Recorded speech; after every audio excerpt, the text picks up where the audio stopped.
What's up, Instagram family? My name is Amy Rose Rewilding. I'm a holistic lifestyle coach, and today I wanted to jump on here and explain to you guys, as best as I can, in my own words, the difference between germ theory and terrain theory. Now, when I started researching this, it really removed a lot of fear, and that's my hope for you, that it will remove fear around wearing masks, around hand sanitizing, around seeing and hugging your friends, and around getting sick. So let's get into it. So germ theory would suggest that viruses are agents of infectious disease and that they exist outside of us and that they're lurking on surfaces, on the mail, on your groceries, on the handrail on the bus, and in other people's saliva. And that if you were to get this disease-causing agent inside of you, that it would replicate and cause a flu-like illness and cause you to feel very uncomfortable and have a fever, and in some cases cause death. Now, this is the premise that we've currently been operating on. So terrain theory really flips the script. Terrain, meaning your body, essentially it says that viruses are created inside of your body, so endogenously, created inside the cell in response to systemic toxicity. So in terrain theory, it would say that a healthy body sustains itself. So a healthy, vital body that is free of toxicity would not need to go through a flu expression, and that their body would be in a state of homeostasis and equilibrium. In the words of Dr. Robert O. Young, he says that viruses are simply chemicals or byproducts of cellular breakdown or metabolism. And in the words of Rudolf Steiner, he says that viruses are excretions of a toxic cell. So you may remember from high school biology class that viruses are not alive. They don't have a nucleus, they don't have a respiratory system, and they don't have a digestive system. However, the other microbes that we share our body with, that we share the world with, they do have those things. They are alive, like bacteria, fungus, mold, yeasts, parasites. So in this terrain theory model, viruses have been likened to a solvent or a bar of soap or a scrubber that scrubs away toxicity and gets it out of your body through the flu expression. Now I'm going to get back to this. So we are made up of these microbes. They are everywhere in nature and they are very much a part of us. We are them and they are us, and we live in equilibrium with them. So the idea that nature is out to get us, the idea that these microbes that we share our world with, that are ubiquitous, that are everywhere, that are innately a part of nature, just as we are, that they are somehow the biggest threat to our survival, it doesn't add up. What's happening is that we are being systemically poisoned pretty much at every angle, in our food, our air, our water, vaccines, etc. So in terrain theory model, when we go through a flu expression, when our body heats up with the fever, the viruses are being created within the cell and they bud out from the cell, working like a bar of soap or a scrubber or a solvent, scrubbing away the toxicity, taking it with it, and heating the body up, and these toxins and the virus that comes out through our mucosa. So out of our phlegm and our snot. It also comes out of our digestive tract and our skin. And this flu expression is very necessary. It's part of the cleanse. It's part of how we cleanse our body from the toxicity in our world. And so you start to think about viruses in a different way. Instead of them being this scary boogeyman, it's actually something very beneficial to your body and beneficial for your health. So you may in the past have had a cold, right? It's different than a flu. You don't have the fever. You just kind of feel run down, and maybe you get a sore throat, and maybe you're snotting and sneezing a little bit, and it doesn't last that long. So that would be a bacterial cold. And that is when your bacteria are employed to break up dead and decaying matter from your body and get rid of it. And so that would be like a bacterial cold.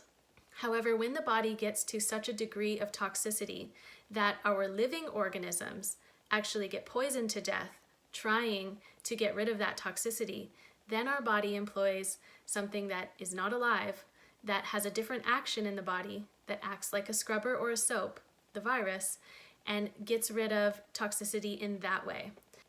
If you've ever had a bacterial infection or a fungal overgrowth, know that these microbes are actually helping you. They're helping right a wrong.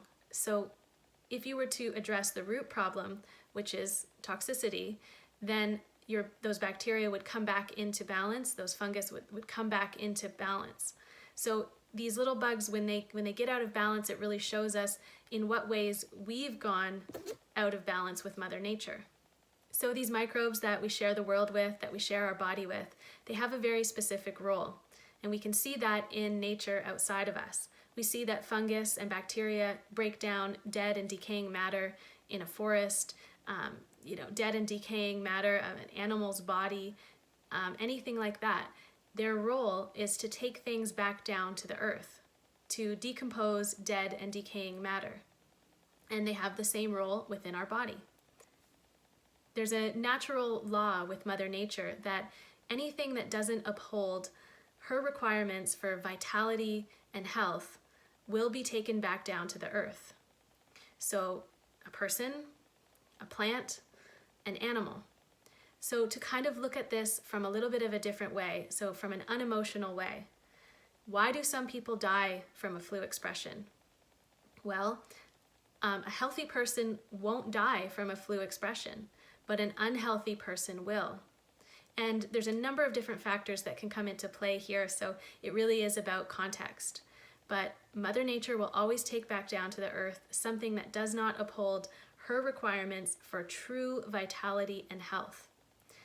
So looking at it from a little bit of an unemotional way, it is terribly tragic when someone dies from the flu. Now, we do live in a world that is very, very toxic. And there are many people that are walking around with a chronic disease almost unbeknownst to them. They could be walking around with the early symptoms of a chronic disease and they don't know it because those symptoms just come on so gradually. So, you add in bad lifestyle habits like smoking and alcohol and drugs and just, not moving your body enough, sitting all day, watching TV, being near electromagnetic frequencies all day, and a pre-existing condition, pharmaceuticals, all of these things can add up in different ways that would cause someone to lose their life from a flu expression. And like I said, everyone is different, and each person should be looked at in a different context when it comes to why they die from a flu. So another question that comes up is, if a flu expression is just a cleanse, then why does it seem to be contagious? And why is it that large groups of people might get sick at one time? Well, firstly, toxicity can be location specific. There can be air pollution in one area. There could be pollution or toxicity in the water supply, in the food supply. Any number of factors can come into play here. Now, there's always cases where a family will get sick, but one or two of the family members won't get sick. So it doesn't mean that they've avoided the virus. It just means that their body doesn't need to go through a flu expression at that time. Maybe their detox pathways are working better than the other members in the family. Maybe they went through a flu expression a month ago and they're good and they don't need to go through a flu expression. So you could be exposed to a virus, and if your body doesn't need to go through that expression, then it won't. And we know that our immune systems speak to each other. So tribally, if I were to be in the vicinity of another tribe member and I was going through a flu expression, my immune system could be speaking to their immune system saying, hey, I'm going through this flu expression because of these environmental toxicants that you're likely exposed to as well. So it might be a good idea for your body to go through one as well. So it kind of confers survival advantage in that way, and you can kind of think of it as a survival mechanism, because tribally we would get sick together. It would be more advantageous to a tribe to get sick together instead of getting sick in a staggered way, and so that everyone could cleanse together and recover and move on. So how does 5G fit into all of this? Well, 5G is a stress. It's a stress on the body. It's a new frequency that we're being exposed to. So you take someone that has a high degree of toxicity and you add some electromagnetic frequency to that, it can almost induce that flu-like expression. And when we saw in Wuhan people standing 1 minute and then being passed out unconscious on the floor the next, the reason for that is that this microwave technology, this 60 gigahertz, in the same way that microwaves heat up water molecules in food by oscillating the water molecule, the same way that 5G oscillates the oxygen molecule such that our hemoglobin can't uptake it and can't take oxygen around our body. And that's why this particular sickness seems to be a respiratory sickness similar to high altitude sickness, where you're not getting enough oxygen to the brain. So people are definitely getting sick, and people will continue to get sick. We're living in an increasingly toxic world, and they haven't really let up. So to just kind of understand this from a different way, that